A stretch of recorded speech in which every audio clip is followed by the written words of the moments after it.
pessoal, eu sou Nicolas Vital e esse é o podcast Eu Como, sempre falando de alimentação com ciência e levando informação de qualidade para os nossos ouvintes, no Spotify, no Anchor e no Apple Podcasts, e também em vídeo no nosso canal do YouTube. Já segue a gente? Se ainda não segue, não se esqueça de se inscrever nos nossos canais. E hoje, mais uma vez com a nossa parceira Maria Tereza Pedroso, coautora do livro Agricultura, Mitos e Fatos, reforçando a pegada científica aqui da nossa entrevista. Boa tarde, Maria Tereza.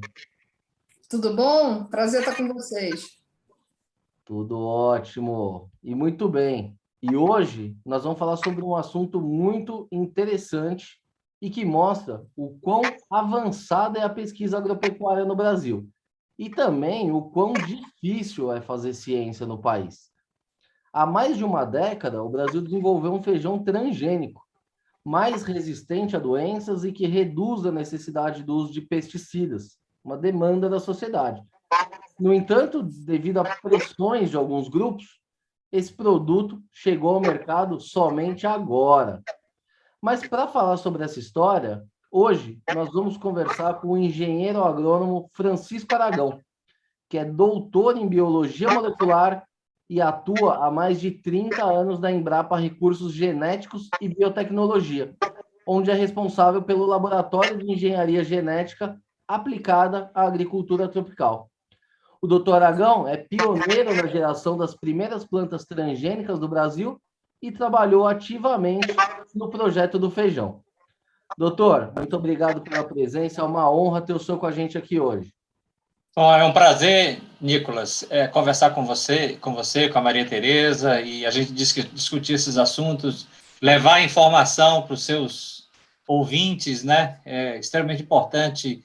Quanto mais informação científica qualificada a gente tiver para a população do Brasil, isso é uma coisa de extrema importância, né? Quanto mais educada cientificamente a população for, entender os processos tecnológicos, entender de ciência melhor, né? Isso aí. Isso é extremamente importante para o nosso desenvolvimento. A gente agradece, os nossos ouvintes agradecem ainda mais o senhor compartilhando aqui todo esse conhecimento. E, doutor, para a gente começar essa conversa do começo aqui, o que é esse tal de feijão transgênico? Qual que é a vantagem desse feijão? Por que ele foi desenvolvido? Eu aí, começando lá dos primórdios, né?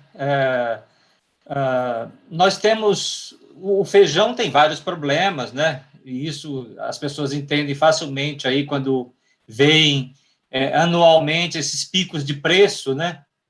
As pessoas vão no supermercado, tem R$15, R$20 o quilo do feijão, né? Impacta terrivelmente na vida das pessoas. O feijão é um alimento básico do brasileiro, faz parte da cadeia básica alimentar, né? Da cesta básica. Então, é um alimento importante para nós, não só como alimento, mas também culturalmente. O feijão é importante, né? A feijoada é o nosso prato, um prato típico do Brasil, né? Então, o feijão tem importância cultural também, né? E entre os problemas do feijão, nós temos uma virose chamada mosaico dourado. Ela é causada por um vírus, chamado vírus do mosaico dourado do feijoeiro. Esse vírus ele foi identificado em São Paulo, na década de 60, pelo Álvaro Santos Costa, professor Álvaro Santos Costa, que é o pai da virologia vegetal do Brasil. Ele identificou esse vírus em jardins, em plantas de jardins em São Paulo. Ele não tinha importância econômica, né?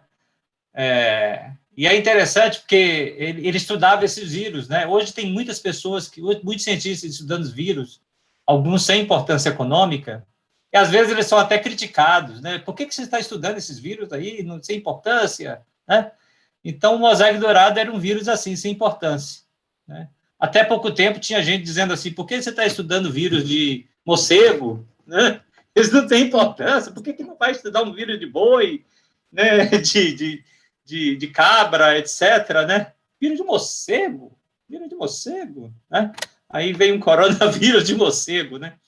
Então, ele estudava esses vírus e ele era assim, era meio uma curiosidade, né? Depois ele teve epidemias, né? E hoje ele é uma doença. A partir dos anos 80, ele passou a ser uma doença importante para o feijão. Né? É um germivírus importante para o feijão e ele é transmitido por um inseto chamado mosca branca, que é um inseto muito pequeno e que uma população muito baixa desse inseto pode inocular esse vírus de uma plantação inteira. Né? Então, você pode, com a população baixa de moscas brancas virulíferas, perder um campo de feijão. Né? Então, quando ocorre, as perdas variam aí entre 40% e 100%. Né? Então, essas perdas são importantes e elas, obviamente, impactam diretamente nas pessoas por redução de produção e, obviamente, aumento de preço, que vai ajudar a impactar nesses picos de preço aí que a gente vê anualmente, né? E quando existe, nós chamamos os programas de melhoramento, né? Os melhoristas tentam encontrar genes entre os acessos, os genótipos que existem, né, entre os feijoeiros, procurar genes que possam ser levados para as variedades comerciais e gerar plantas que fossem resistentes a esse vírus. Desde a década de 80, já foram analisados 20 mil tipos de feijão, 20 mil acessos, 20 mil plantas, né, genótipos de feijão, procurando genes para resistência, que pudessem ser naturalmente transferidos e gerar uma cultivar de feijão resistente a esse vírus.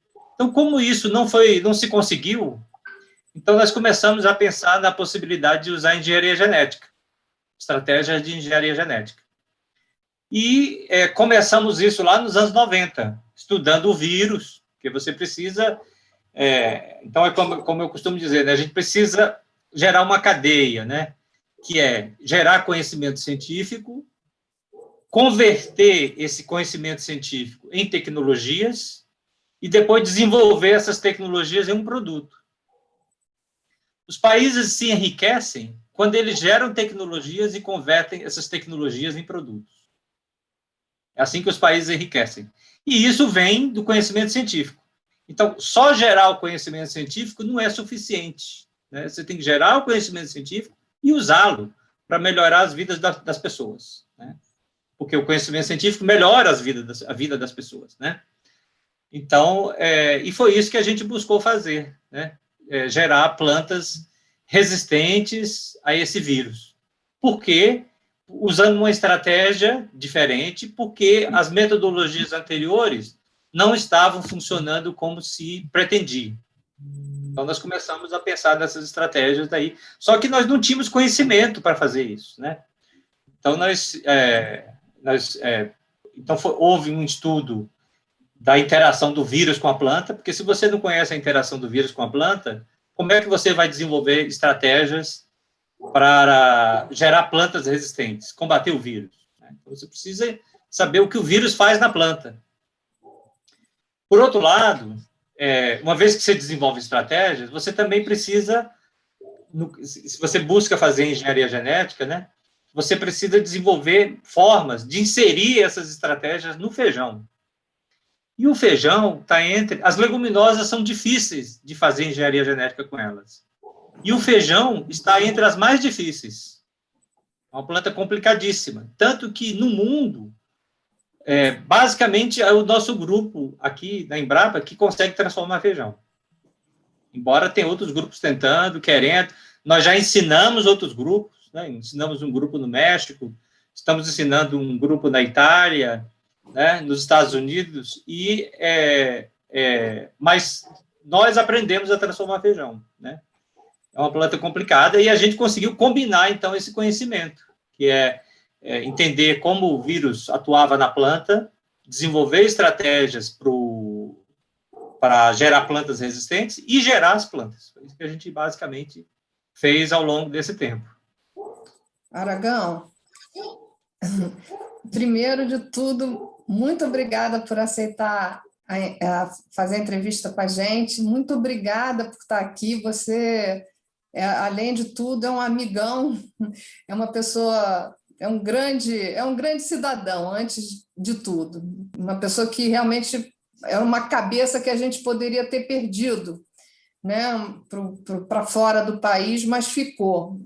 Aragão é uma pessoa assim que eu tenho uma admiração enorme, antes de mais nada, viu? Você sabe disso, né? É, mas uma outra, eu queria te pedir umas informações. Primeiro, quando você falasse um pouco da questão mais institucional. Quando eu falo institucional, vamos dizer assim, as etapas, né? Porque, na verdade, ele não foi desenvolvido há 10 anos. Há 10 anos ele foi permitido para comercialização na CTN Bio, né? E a outra questão que eu queria que você comentasse é isso. Você há pouco falou que nós estamos ensinando para os Estados Unidos. Isso é assim, uau, nós temos essa capacidade instalada de não só desenvolver isso, como também estar ensinando ao mundo, né? Então, aí me traz a história lá da comparação com o papaya, né? Que a gente tem uma capacidade instalada tão forte como a dos Estados Unidos, tão potente, mas a gente tem essa dificuldade. Então, eu queria que você comentasse aí por que demorou tanto para chegar agora que está chegando nas gôndolas do supermercado. Nós começamos nosso grupo aqui no Senargem, né, na Embrapa Senargem, e o grupo do Centro da Embrapa de Arroz e Feijão. Nós começamos esse processo, né, principalmente lá com Josias Faria, no início dos anos 90 mesmo, 1990. A gente começou a tentar desenvolver estratégias, só que nós não sabíamos transformar feijão e nem sabíamos que estratégia usar para combater o vírus. E foi isso que a gente aprendeu, basicamente, durante a década de 90. Algumas estratégias, nós aprendemos a transformar feijão, a inserir genes no genoma do feijão, e fomos desenvolvendo estratégias, né? Então, as primeiras estratégias não funcionaram, depois funcionaram parcialmente, mas a gente nunca quis nada parcial, né? Porque, na verdade, quando você tem plantas infectadas no campo com uma estratégia parcial, você pode piorar o problema, né? Você tem os vírus convivendo com a planta, então é o que a gente está vendo aí, né? Eles vão desenvolvendo variantes, vão sofrendo mutações, vão se recombinando, e, na verdade, a gente queria gerar uma planta imune, né? E isso, algumas estratégias foram parcialmente bem-sucedidas. No ano 2000, nós iniciamos uma nova estratégia, que é a que funcionou finalmente, chamada RNA interferente, né? Em que a gente expressa nas plantas pequenos RNAs. Esses pequenos RNAs, nós aprendemos que havia um gene no vírus que era vital para o vírus. Se o vírus não expressar esse gene especificamente, ele não se replica. Não se multiplica na planta, então a planta ele não causa sintomas, se ele não tiver esse gene. Isso foi uma coisa que a gente aprendeu durante os anos 90. Então, nós geramos essa estratégia para silenciar esse gene na planta, do vírus, né? Então, o vírus penetra na planta, encontra esses pequenos RNAs bloqueiam um gene do vírus, e o vírus não se replica, então é por isso que a planta se torna resistente. Aí começamos a transformar essas plantas, devido à confusão jurídica que havia no Brasil, no início aí do ano 2000, né, para experimentação, já desde 99 já havia essa complicação. Essa complicação jurídica de fazer experimentação com plantas para resistência a pragas gerou falta de financiamento. Nós não tínhamos... O CNPq, por exemplo, passou uns 5 anos sem ter nenhuma chamada de projetos nessa área. Isso é o reflexo quem é que vai financiar um negócio que não tem nem como ser feito, né? Nós vivemos um período aí no início do século em que, para você fazer um experimento de campo, precisava de 7 licenças, né? Então, isso tudo nos atrasou, né? Isso tudo nos atrasou e nós continuamos aí fazendo isso do jeito que dava, né, com recursos daqui e dali, né, porque um dos problemas do Brasil é exatamente a falta de recursos, não é só a falta de recursos, é a falta de recursos continuado, né, porque esses projetos são projetos de longa duração, então você precisa ter recursos de longo prazo, continuamente, né, porque o que a gente tem aqui é que os projetos vão, estica e puxa, vai e volta, para, começa de novo, e não sei o quê. Isso aí é terrível, né? Então, ter continuidade é mais importante, talvez, do que ter muito dinheiro e depois parar, né? Então, ter recursos de uma forma contínua é fundamental, né? E nós conseguimos, ao longo desse tempo, ter recursos de uma forma contínua, mas fazendo todo tipo de malabarismo, né? Pegando dinheiro daqui, pegando dinheiro de lá, e de onde dava, e foi dessa maneira que nós fizemos, né? Então, essas construções estavam prontas no ano 2000, mas só em 2004 é que nós conseguimos, dada a dificuldade de gerar plantas transgênicas de feijão, né? Só em 2004 é que nós conseguimos gerar uma que se mostrou imune. Depois nós geramos mais uma outra, né, e escolhemos uma delas. E aí começamos a fazer os estudos, primeiro em casa de vegetação, testando, a gente viu que as plantas eram muito boas, e depois começamos a testar no campo. No campo, a gente viu que as plantas eram imunes, né? Na verdade, desde essa época, a gente vem testando plantas no campo, e nós nunca vimos uma única planta com sintoma no campo, né? Até hoje. E, então, com isso, isso foi avançando, né? E aí fizemos uma proposta de fazer os estudos de biossegurança, que é um passo importante para cumprir as exigências da CTN-Bio, no sentido de gerar os dados que permitam mostrar segurança e avaliação pela CTN-Bio para liberação comercial. E isso ficou pronto em 2010, então eu passei praticamente o ano de 2010 inteirinho escrevendo esse processo, né, juntando os dados. Esses dados foram gerados basicamente na Embrapa, por vários centros da Embrapa, e nós pedimos a colaboração de algumas universidades, como a Unesp, para fazer os ensaios com animais de alimentação. Então, buscamos responder todas as perguntas lá da CTN-Bio, apresentamos esses dados à CTN-Bio e o feijão foi aprovado para uso no Brasil em 2011. Bom, aí nós tínhamos uma tecnologia aprovada, né? Mas nós não tínhamos as variedades ainda, porque existe uma norma para geração de cultivares. Essa norma, inclusive, durante esse tempo aí, ela foi alterada, né? Antes se exigia 1 ano, e agora, a partir de um certo momento, aí, durante esse período, passou-se a exigir 2 anos de ensaios de campo. Aí já não tinha mais nada a ver com biossegurança, era a ver com geração de cultivares, né? E aí os programas de melhoramento tiveram que trabalhar, porque antes da aprovação pela CTN-Bio seria muito difícil para a gente fazer isso, né? Porque os ensaios de campo, eles só podem ser feitos em áreas que são certificadas pela CTN-Bio.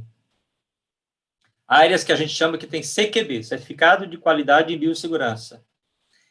E como os ensaios para gerar variedades exigem vários campos, seria muito difícil para nós fazer esses campos em todos esses lugares com CQB. Então, a gente teve que esperar a CTN-Bio aprovar para começar a desenvolver as variedades. E aí isso levou alguns anos, até nós termos uma cultivar protegida no Ministério da Agricultura. Então, esse processo aí, nós tivemos algumas discussões sobre lançar, né? O feijão é uma planta muito sensível no Brasil, né? Então, a gente não pode não pode errar no lançamento, e foi o primeiro evento, né, a primeira tecnologia desse tipo gerada 100% no Brasil, desde o gene até as plantas. Né? Então, houve uma grande discussão sobre isso, de como, durante esse processo todo, e isso levou a esse atraso, né, em ter as plantas finalmente disponíveis para os consumidores e para os produtores. E, doutor, o senhor citou vários aspectos positivos aí, desde lá do começo, que é o problema, né, que existe dessa doença, que ela pode eliminar até 100% de uma lavoura. Isso é gravíssimo, né, do ponto de vista do pequeno produtor, principalmente.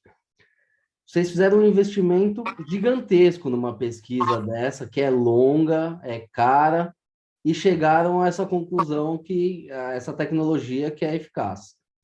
Fizeram os testes lá há 2 anos.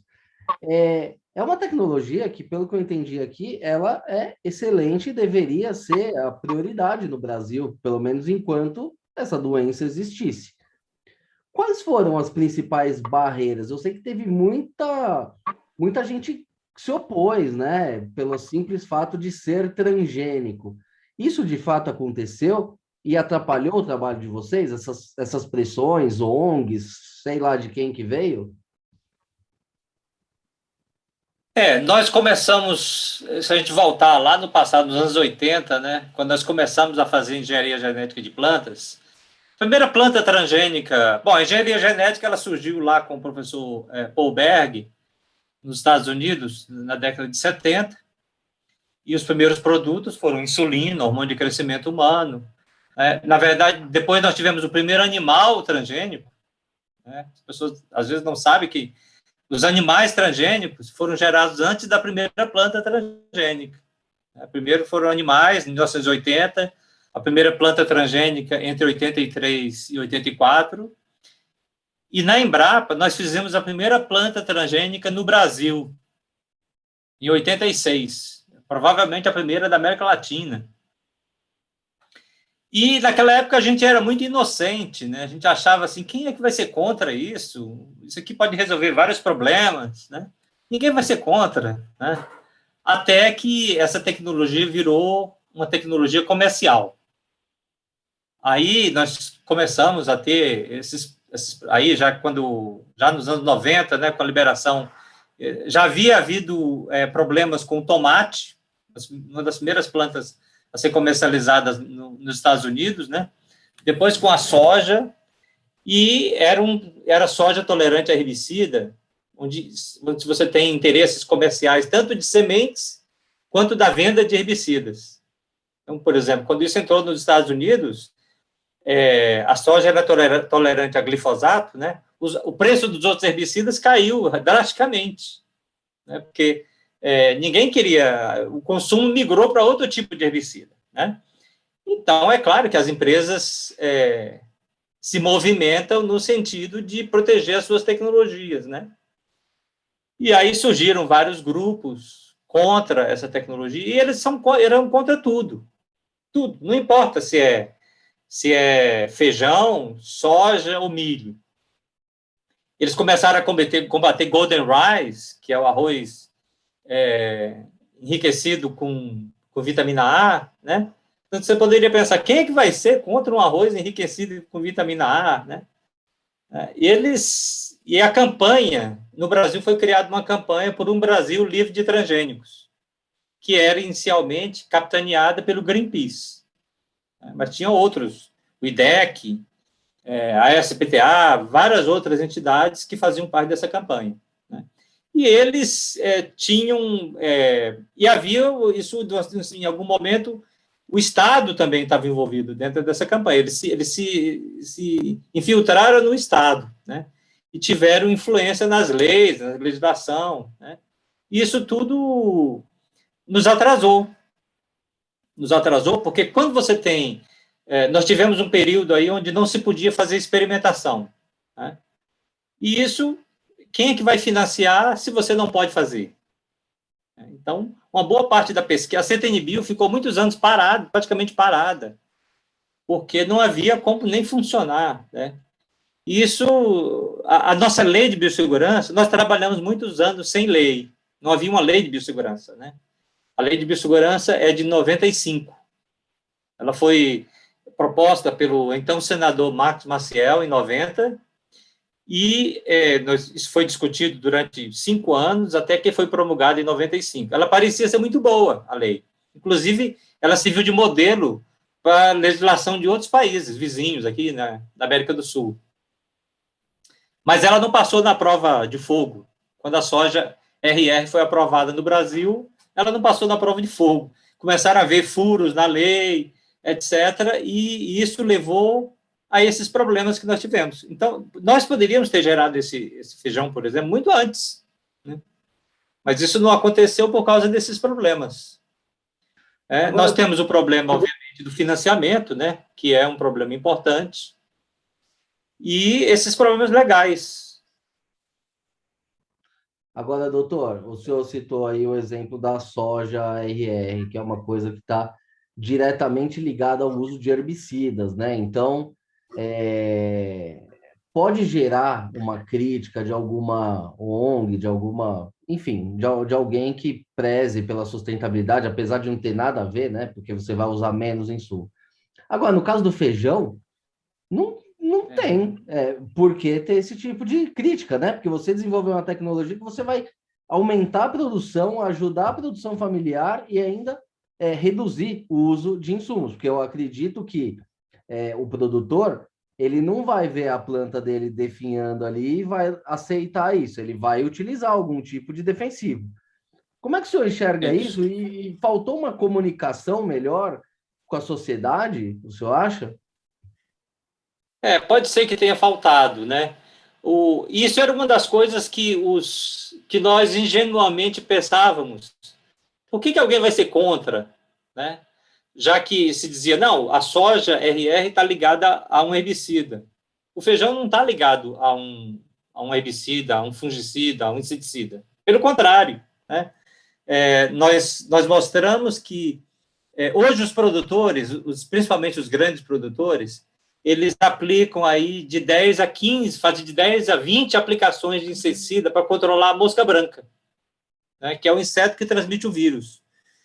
A gente sabe, se tiver 1 a 2 insetos por planta, numa plantação, então, se você tiver 1.000 plantas, entre 1.000 e 2.000 moscas virulíferas, você pode perder a sua plantação.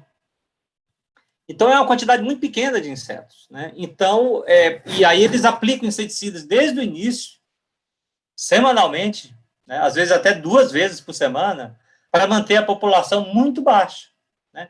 Os inseticidas são caros, são de classe toxicológica alta, ou seja, são considerados altamente tóxicos, e precisam ser aplicados várias vezes para você manter manter isso baixo. Então, os produtores grandes aplicam.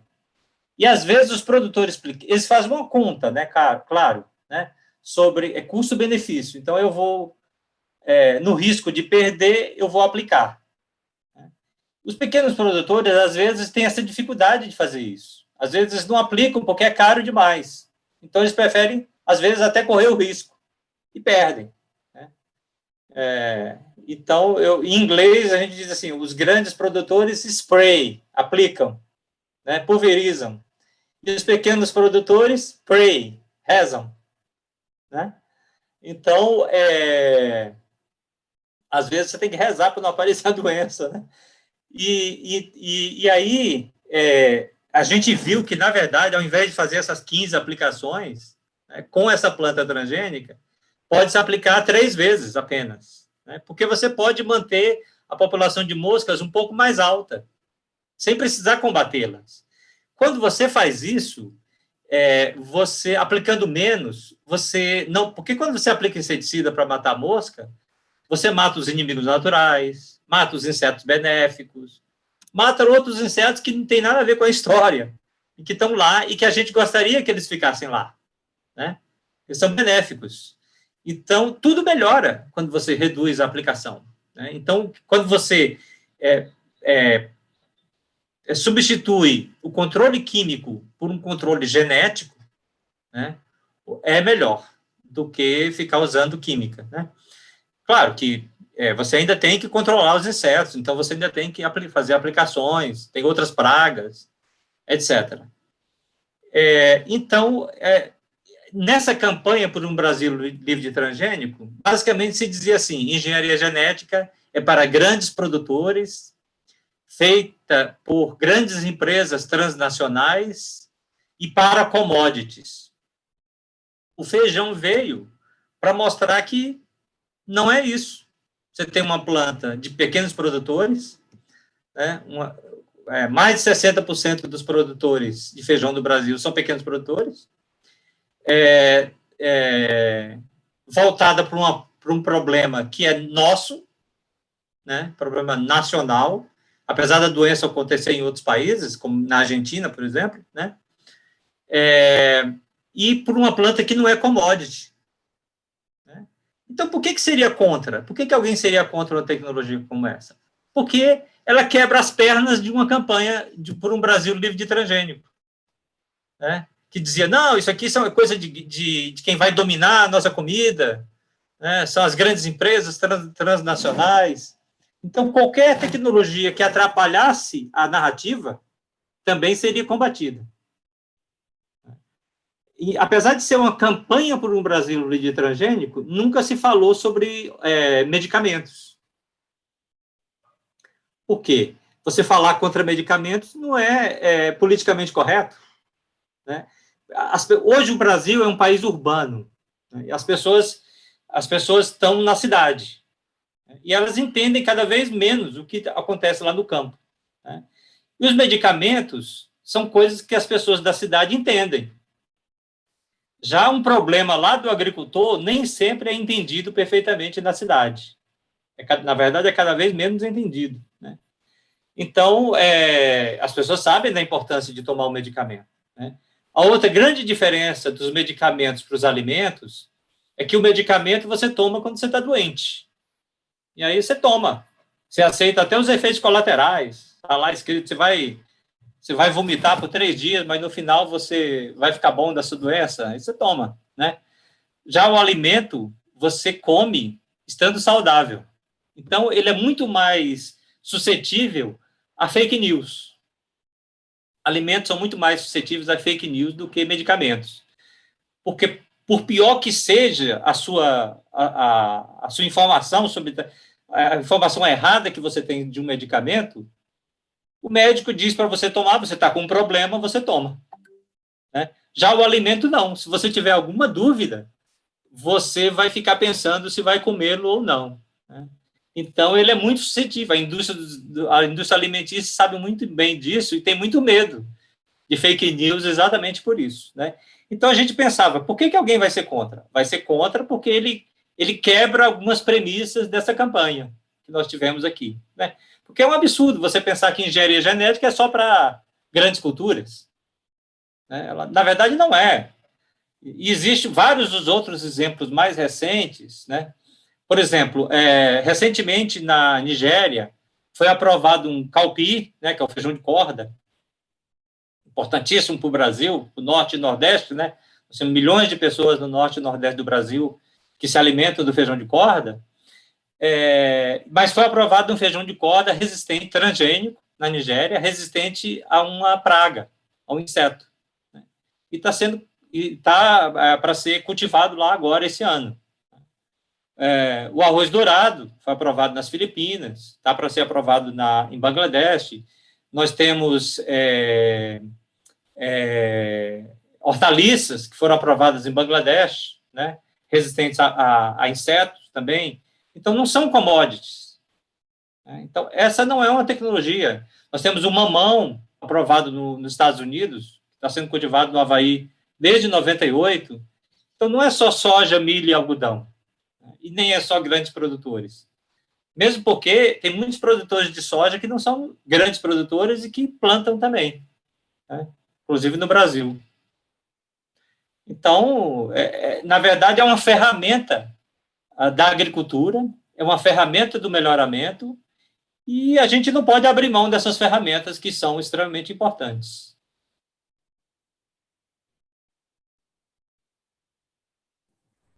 Maria Tereza. Aragão, por falar na campanha por um Brasil livre de transgênicos, eles apresentam como alternativa a tecnologia, a agroecologia, né? E as sementes crioulas, né? Eu queria que você comentasse um pouco, se você puder, por favor, sobre essa alternativa ser viável.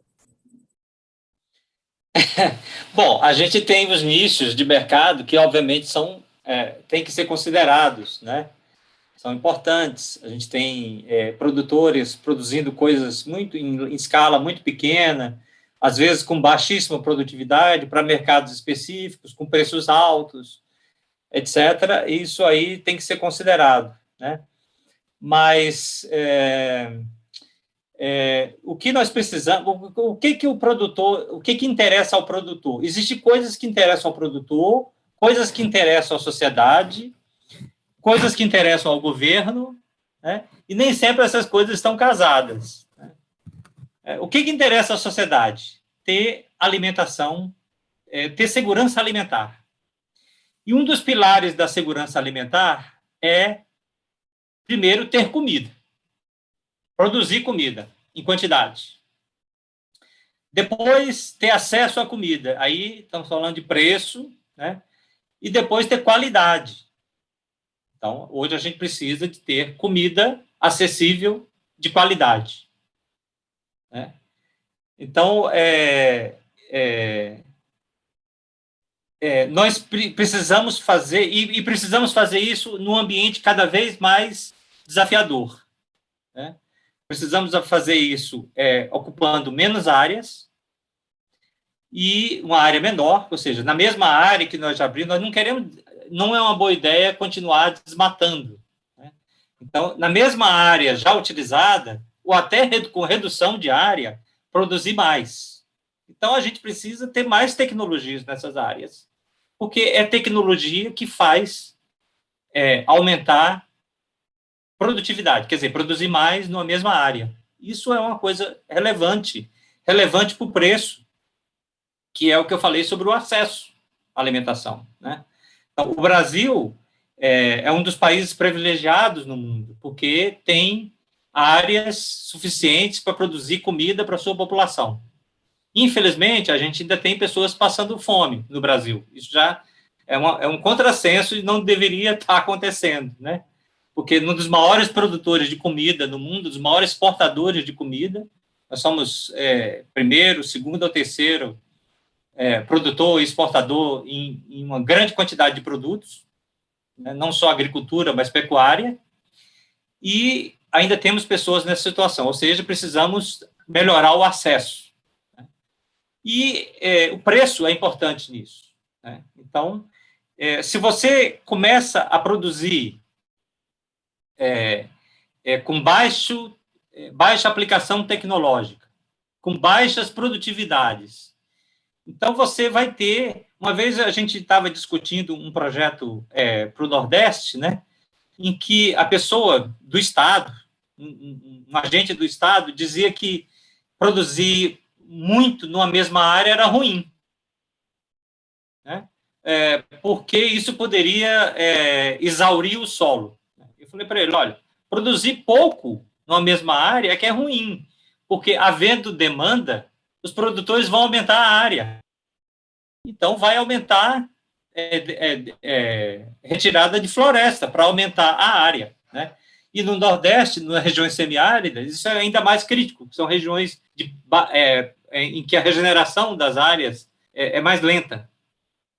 Então, quando você tem tecnologias que permitem produzir mais numa mesma área, né, e existem tecnologias que preservam o meio ambiente e permitem fazer isso, né, isso num ambiente que vai ser, que já e vai ser cada vez mais desafiador, né?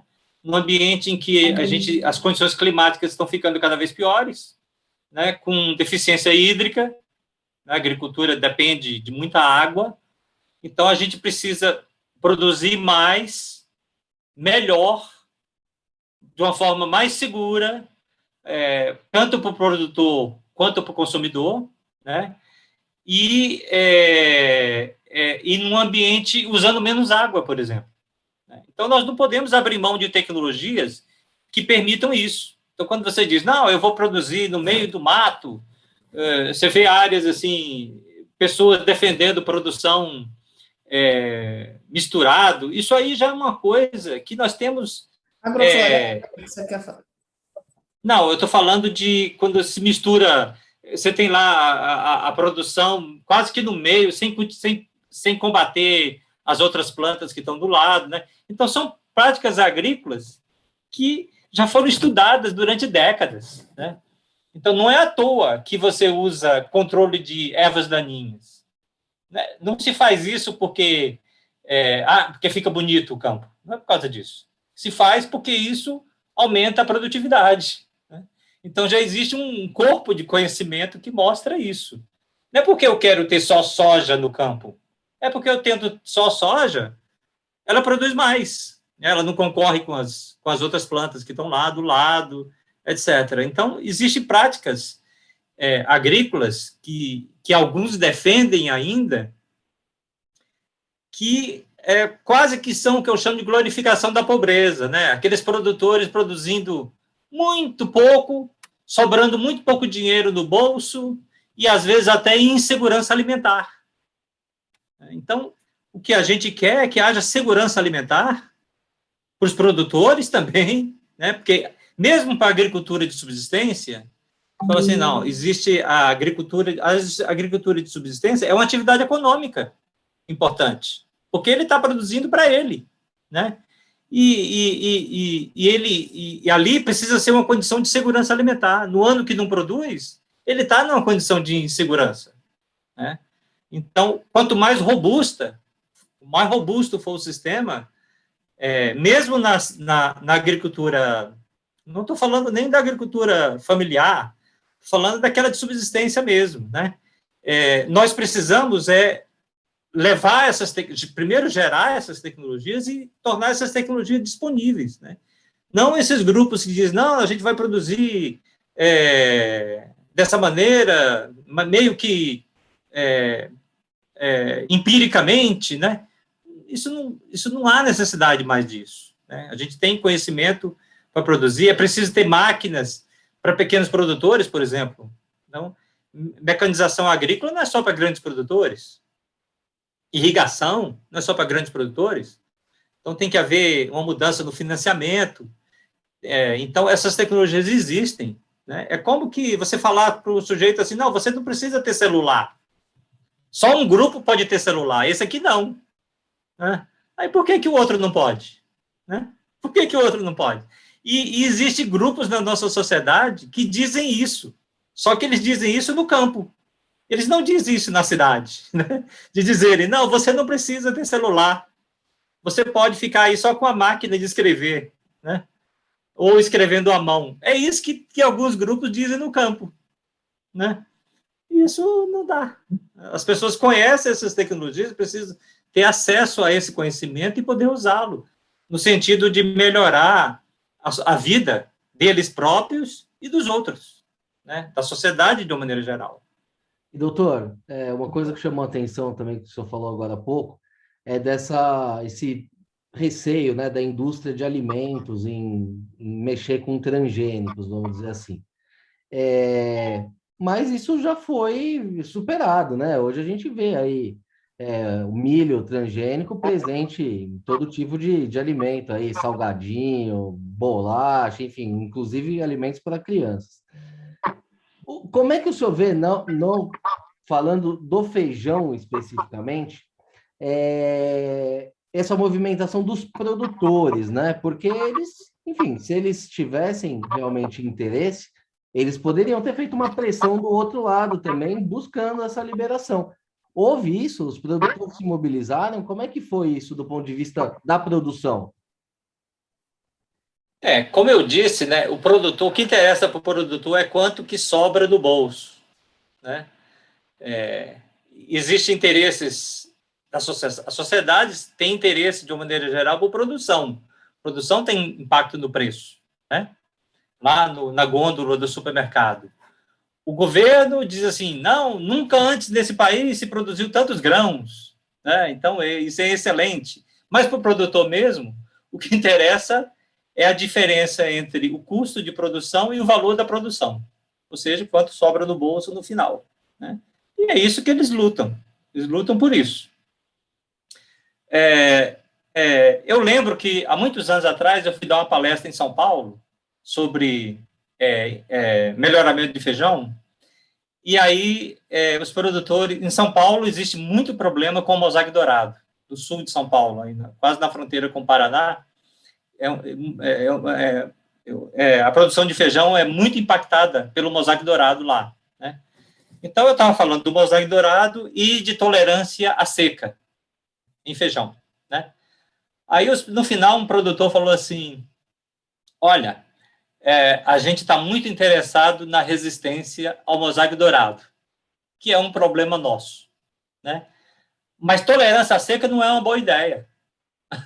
Aí eu falei, ué, mas tolerância à seca é uma coisa importante, né, tal, menos água, menos chance de perder a produção no caso de seca, né? Acontece o seguinte, que o feijão aqui em São Paulo, vem um feijão da Bahia, que vem concorrer aqui no mercado de São Paulo, e lá eles têm problema de seca. E nós não temos esse problema aqui. Nosso problema aqui é o mosaico dourado, né? Então, se você colocar tolerância a estresse hídrico, né, no feijão, você vai ajudar lá o pessoal da Bahia, que vai produzir mais e trazer mais feijão para São Paulo. E isso vai concorrer com a gente, né? No caso do mosaico dourado, que aí os produtores paulistas querem, né? Mas lá no sul do Brasil, onde é mais frio, e os produtores também plantam feijão, tem menos mosca branca, menos problema de mosaico dourado. E eles vendem o feijão em São Paulo também, né? Então, aí ele já era o oposto. Você vai fazer os paulistas produzirem, então vai gerar concorrência para o nosso feijão lá, né? Então, existe isso, né? Dentro do país, existem interesses diferentes, né? Você pode dizer, os produtores de feijão estão contra, mas quais? Né? Existem os interesses comerciais, né? Então, muitas vezes a gente diz, nós não somos contra a tecnologia, nós somos contra esses problemas comerciais que vai nos gerar, né? Eventualmente, esses problemas podem nos afetar, né? Então, existe isso. E a gente não trabalha com os produtores paulistas, paranaenses, baianos. A gente trabalha para o Brasil, né? Então, a gente gera uma tecnologia e o mercado que resolva como que ele vai usar, né? Então, existem essas questões aí que a gente tem que lidar com elas também, né? Então, às vezes aparece na mídia, os produtores estão dizendo isso, mas quais?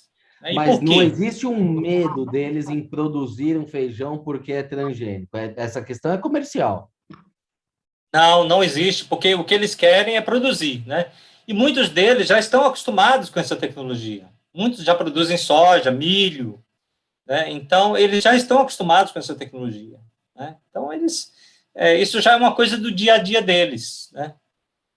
Alguns têm algumas preocupações, os exportadores, às vezes, têm preocupações, né? Mas isso já é lá na frente da cadeia, né? Nós também temos essas preocupações. Nós temos a preocupação da cadeia inteira, né? Porque a gente tem que pensar na cadeia inteira, né? Por falar Desculpa. Sim, Maria Tereza. Mas, por falar nisso, e o consumidor, Aragão? Porque a gente ainda tem aquele T, né? Eu queria que você comentasse um pouco sobre o T, porque ele vem dentro de um triângulo amarelo, né? Como se fosse, sei lá, algo perigoso, né? Um contaminante. O Brasil resolveu rotular, né? É um dos poucos países que põe um rótulo obrigatório, tudo que tiver mais de 1%, né, de ingredientes transgênicos precisa rotular. Isso surgiu. O fato desse triângulo, eu não gosto do triângulo exatamente por isso, né? Porque se você olhar os triângulos amarelos, eles sempre apontam para um risco. Então, um triângulo amarelo com um raio dentro, risco de choque. Um triângulo amarelo indica risco de material radioativo, risco de material biológico perigoso. Sempre aponta para um risco, né? Então, é sempre um triângulo amarelo com alguma coisa dentro. Isso é sinal de risco. E a rotulagem de transgênico não tem nada a ver com risco, tem a ver com informação. Inclusive, a base dela é a lei do consumidor, né? Que diz que o consumidor tem que ser informado, tal. Mas existe muito mais coisas que o consumidor deveria ser informado e que não está sendo informado. Coisas mais importantes do que isso, né? Então, e no início, então foi criado esse triângulo que para mim é um absurdo. Primeiro, o seu triângulo, né? Então, se for para informar, que se escreva lá, feito com soja transgênica. Agora, o triângulo, ele aponta, é um sinal de alerta em geral, né? E não existe alerta ali, é informação.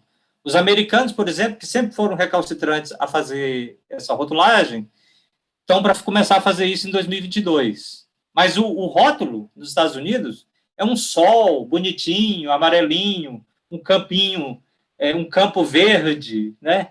É uma coisa muito mais agradável do que um triângulo amarelo. E ali, sim, é um rótulo de informação. Não é um rótulo de alerta como é o nosso, né? Então, no início, a indústria alimentícia ficou muito receosa quanto a isso, né? Porque era uma coisa de alerta, né? E no início até algumas empresas foram multadas por não rotular, mas depois começaram a rotular, algumas grandes empresas começaram a rotular e as outras começaram a ver que isso não era um grande problema. E se você for no supermercado hoje, você tem desde chiclete, né, até lata de sardinha rotulada, né? E as pessoas estão comprando normalmente, né? Já há muitos anos, quando ainda estava nessa questão, as primeiras empresas começaram a rotular. Um dia eu perguntei para o diretor comercial de uma grande empresa dessas se isso era um problema para ele. Ele falou assim, olha, a gente nunca deixou de vender nenhum pacote por causa da rotulagem, né? Porque as pessoas no supermercado, elas estão muito preocupadas com o preço, né? Então, elas se preocupam muito. Talvez o que elas olham seja a data de validade dos produtos, algumas coisas assim, né? Eu não sei se as pessoas olham muito composição, aquelas tabelas nutricionais, se elas entendem o que é metionina, né? O que é carboidrato, né? Então, as pessoas se preocupam com qualidade, claro, e com preço, né? Elas não estão muito preocupadas. Mas existe um custo nisso. Eu não sei se alguém já calculou quanto que seria. Existe um custo na rotulagem, né? Porque isso pressupõe análises antes da produção, né? E existe, não é só escrever ali, né? Tem uma análise que precisa ser feita. E isso tem um custo, né? E o custo, quem é que vai pagar o custo? O custo é sempre pago pelo produtor, pelo consumidor, né? No final, né? Então, a gente precisa ver se realmente é necessário pagar essa conta, né? Do meu ponto de vista, eu acho que não contribui em nada esse rótulo lá, né? O mais importante é nós termos um sistema de avaliação robusto que determine segurança, que é o que nós temos, né? Nós temos um sistema de avaliação robusto, que, inclusive, é muito citado na comunidade internacional, o funcionamento da CTNBio, a legislação de biossegurança, embora nós tenhamos tido os problemas no passado, ainda temos problemas hoje, mas nós temos um sistema robusto de avaliação, é um sistema baseado em ciência, né? Nossa legislação excluiu outras questões da CTNBio e passou por uma outra comissão, né? Que é o Conselho Nacional de Biossegurança. Então, a gente separou as questões técnico-científicas de questões políticas e outras questões porque você pode ter uma tecnologia que pode ser muito segura para o país, mas não apropriada. Então, discutir se a tecnologia é apropriada não é missão da CTNBio. A missão da CTNBio é discutir se ela é segura. para ser usada na alimentação humana, animal e para o meio ambiente. Se ela é apropriada ou não ao país, não é uma questão da CTN-Bio. Existe outra comissão, que é o Conselho Nacional de Biossegurança, que eventualmente pode discutir se aquela tecnologia, apesar de ser segura, é apropriada. Se vai causar desemprego, se vai causar um problema social, se vai gerar outro tipo de problema comercial, né? Isso é outra questão, não é uma questão ligada à biossegurança.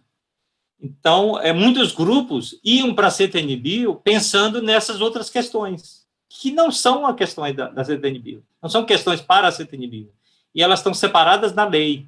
E isso foi uma coisa muito boa, né? A gente deixar questões científicas sendo avaliadas por cientistas, de uma forma técnica.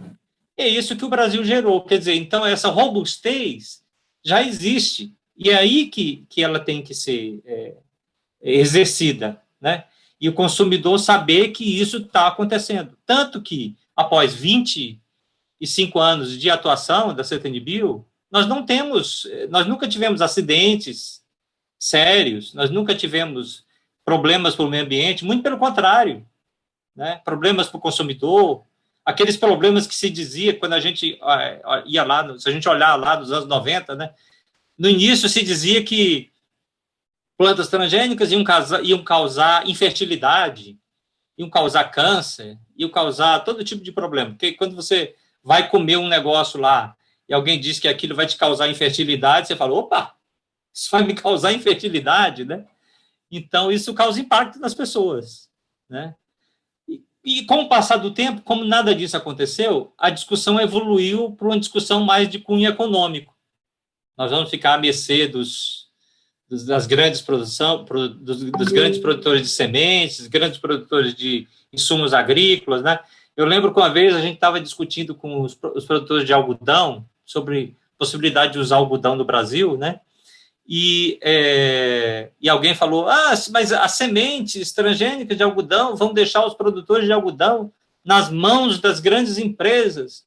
Aí um produtor de algodão levantou e falou assim, olha aqui, os adubos que eu compro são das grandes empresas. As máquinas que eu compro são das grandes empresas.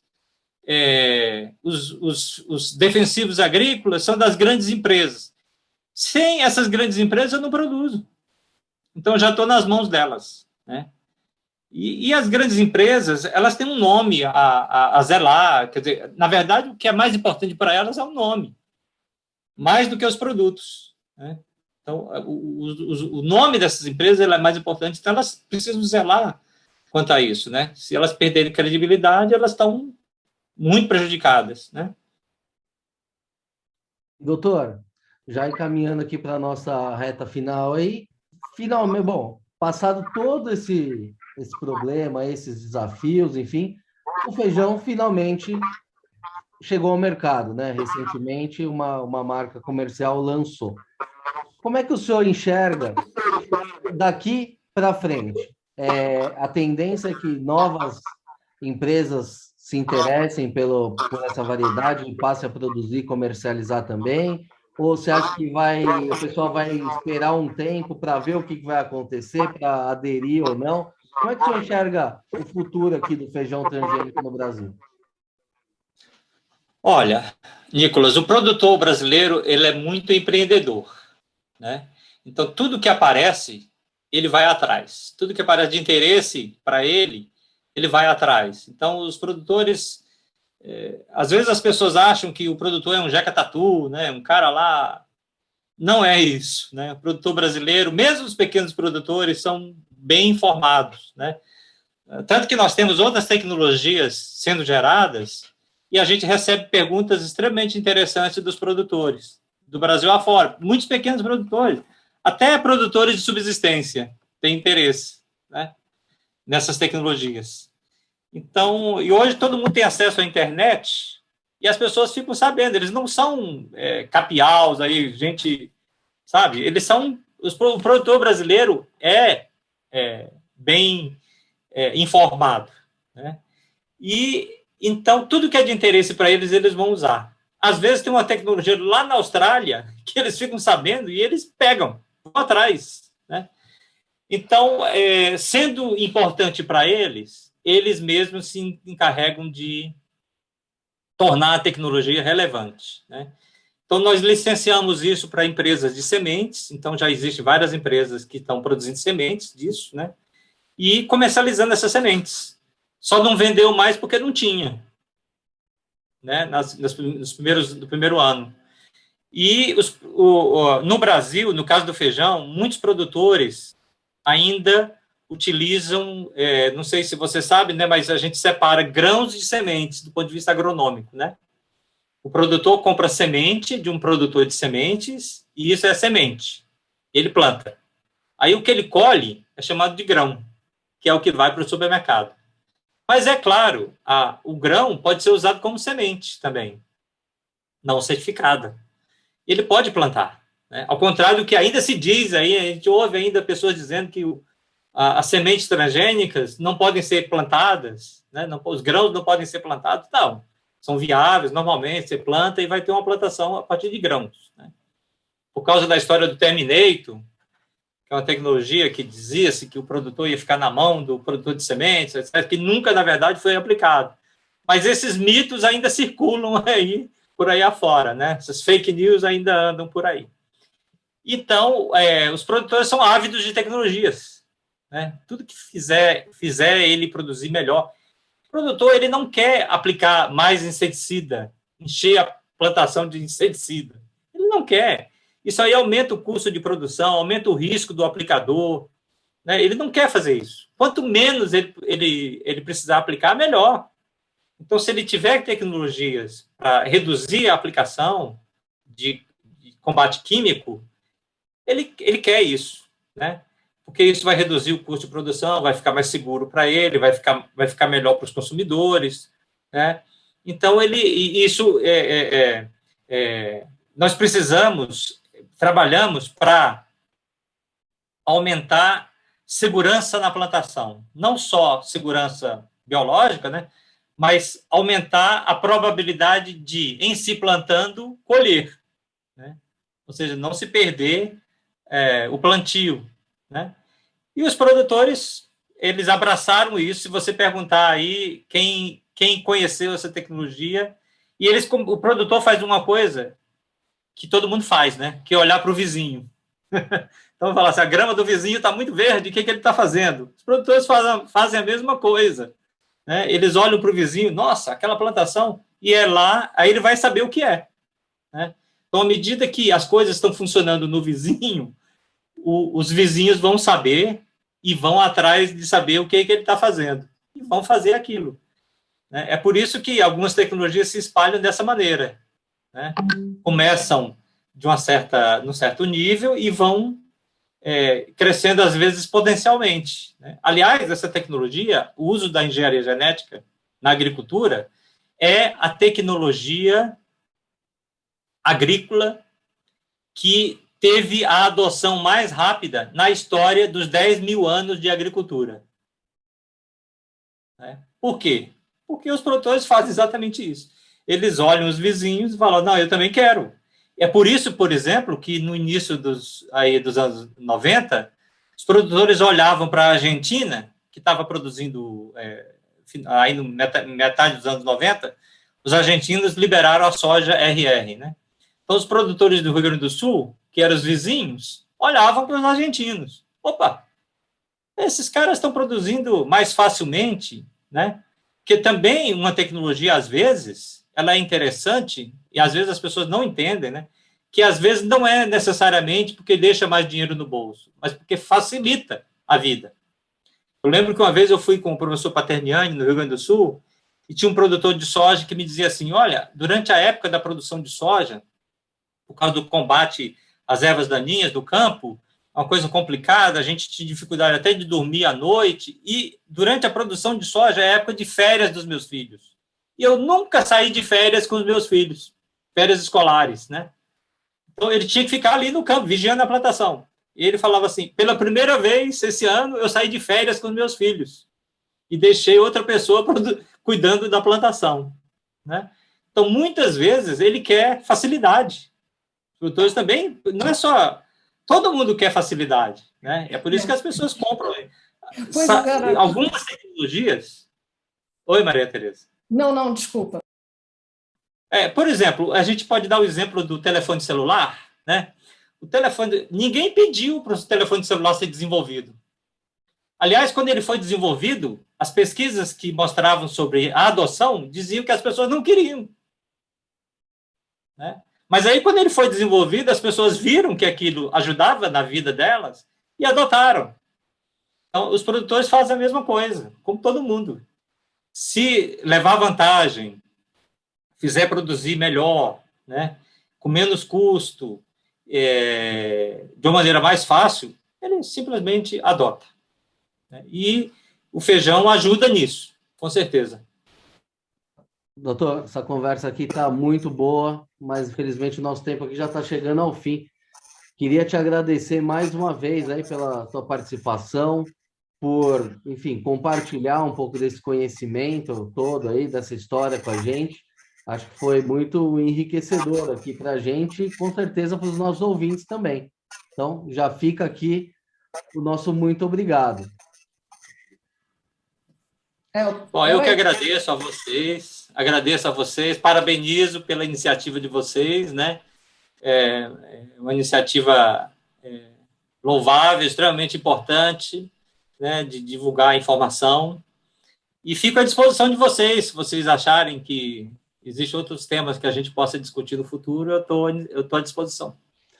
Era isso que eu ia falar. Depois te chamar para falar de frutas e hortaliças transgênicas que podem estar chegando aí também, né? Exato. Temos outras tecnologias sendo desenvolvidas que eu espero que cheguem aí aos produtores, inclusive algumas com características voltadas diretamente para o consumidor, não só para o produtor. Isso, vai ser muito bom a gente voltar a conversar sobre isso. Obrigada, muito obrigada, Aragão, por você ter dado esse teu precioso tempo aí para a gente, tá? Prazer enorme estar com você. Obrigado a vocês. Obrigado também, Maria Tereza, mais uma vez aí pela participação, contribuindo muito aí com a parte científica do nosso podcast. Obrigado mais uma vez. Muito bem, pessoal, essa edição do podcast Eu Como vai ficando por aqui.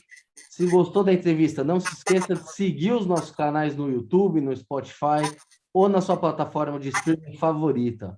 Aproveite e siga também no Facebook e no Instagram. Lembrando que esse podcast tem o patrocínio da Crop Life Brasil e volta com a sua programação normal na próxima terça-feira. Por hoje é isso e até a próxima.